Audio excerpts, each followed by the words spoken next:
Welcome to the St. Vincent de Paul Writing Successful Business Cases online training course. Hi, my name's Tom Saulder, lead trainer at LATSA Learning Services.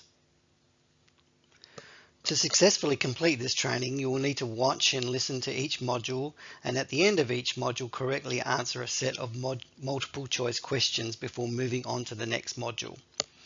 If you would like to review a module before attempting the quiz associated with that module, you can either pause it or take notes or play it again in its entirety.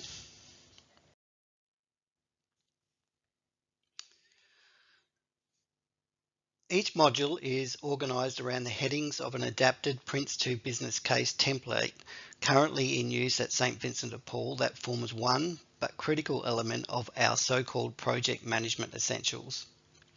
These essentials form the minimum documentation to be present on any approved St. Vincent de Paul project, and they are, firstly, a business case approved by the National Council, and secondly, the presence of a well thought out schedule, phased and budgeted costings including percentage complete against each planned activity, actual costs as they occur against the budget, the production of an earned value plot for your progress reporting.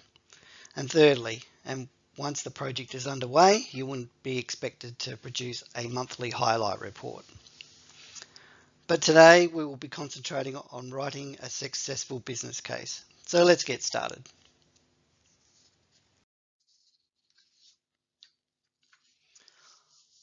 What is a business case and why is it so important? According to the Prince2 definition, a business case presents the optimum mix of information used to judge whether a project is and remains desirable, viable, and achievable, and therefore worthwhile investing in. This is an important definition to remember. There are some interesting points. A business case is not static. It is used to initiate or start a project and is in fact what we would call a live document that should be actively reviewed and maintained throughout the life of a project.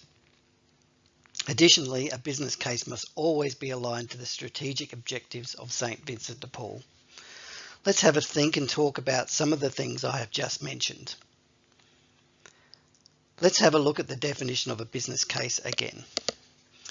A business case presents the optimum mix of information used to judge whether a project is and remains desirable, viable, and achievable, and therefore worthwhile investing in. There are a few important points in the definition worth talking about. Firstly, a business case presents the optimum mix of information.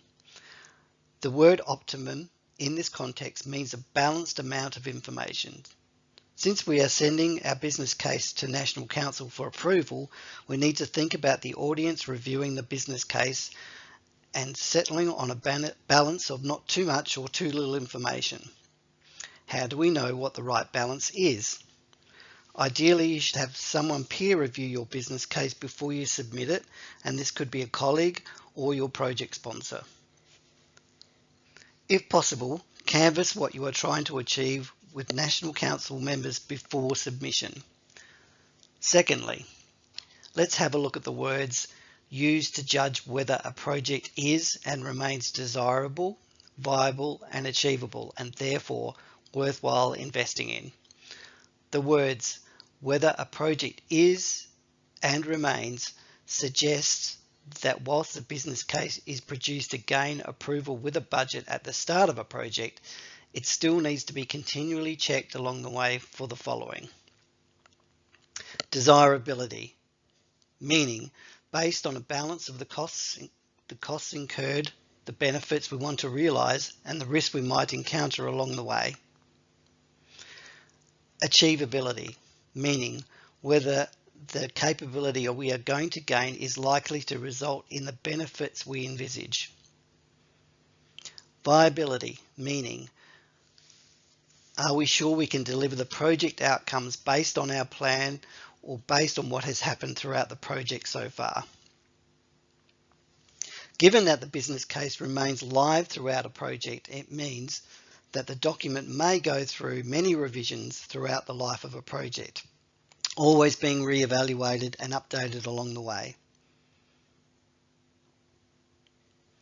It's important to note that if desirability, achievability, and/or viability are below expectations throughout the life of the project, then the project should not be started in the first place or even stopped. Finally, a business case must remain aligned to St. Vincent de Paul's strategy. Like projects, strategies are continually reviewed and re-evaluated and updated based on the goals of the organisation and the environment they work in. If the strategy changes and the project we are working on no longer aligns to the strategy, we should not approve it in the first place, or if already started, we should stop our project. Let's now look at the business case development path.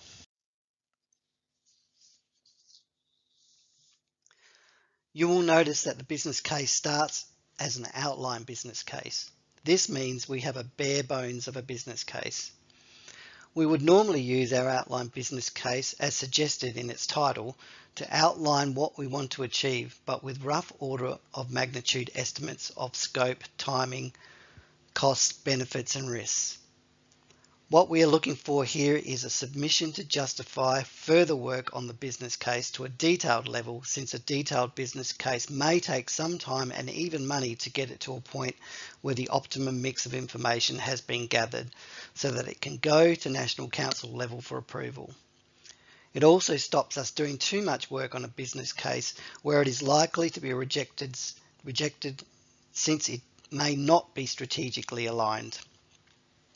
If we had our business case approved, you will see that we maintain the business case throughout the life of the project and keep checking it to ensure that it remains valid and that the benefits are on track to be achieved at regular intervals.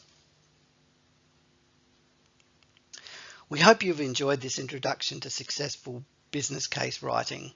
Please now complete the quiz associated with this module before moving on to the next module.